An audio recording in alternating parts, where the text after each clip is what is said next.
Слушай,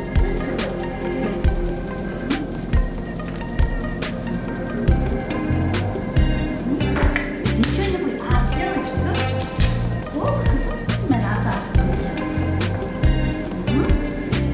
Все. Дядя все, да?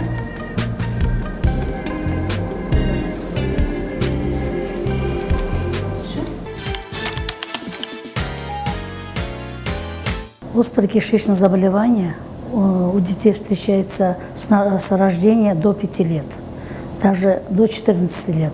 Күчтүү ичеги карын оорулары балдарда төрөлгөндөн баштап 5 жашка чейин болот. Бул диарея оорусу. Мында ичеги, башкача айтканда жоон ичеги зыян тартат. Оору дене табынын көтөрүлүшү, көңүл айлануу, кусуу, баш оору менен коштолот. Балдарда жаңы төрөлгөндөн баштап 1 жашка чейин 5-6 жолу болот. Мында балдардын дене табы көтөрүлүп, куса баштайт. Рвота, повышение температуры.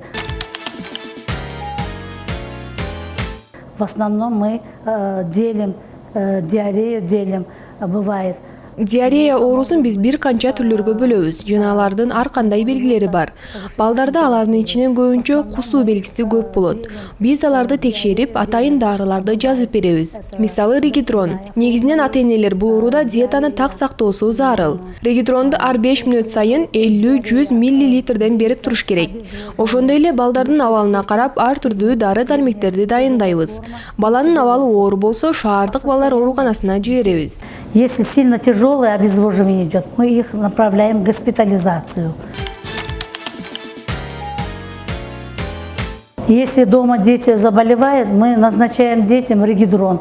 Үй шартында диареяны дарылоо үчүн жогоруда айтып өткөндөй эле ар 5 мүнөт сайын регидрон берүү зарыл. Ошондой эле күрүштөн жасалган ботко берсе болот. Андан сырткары дарыгердин көрсөтмөсү менен порошокторду ичиш керек. Ал эми ар кандай таблеткаларды бергенге болбойт. Кичинекей балдарга бир гана порошоктор болот. Туура эмес дары берген учурда балдарда аллергия болушу мүмкүн. 5-6 жолудан көп куса турган болсо тез жардамга кайрылуу зарыл. Ошондой эле баланын абалына карап антибиотиктерди беребиз. Андан сырткары тамактануу тартибине көңүл буруу керек. Майлуу, таттуу тамактардан алыс болуу зарыл. Категорически во время еды жирные пищи не надо давать, соки не надо давать, молочные продукты нельзя давать.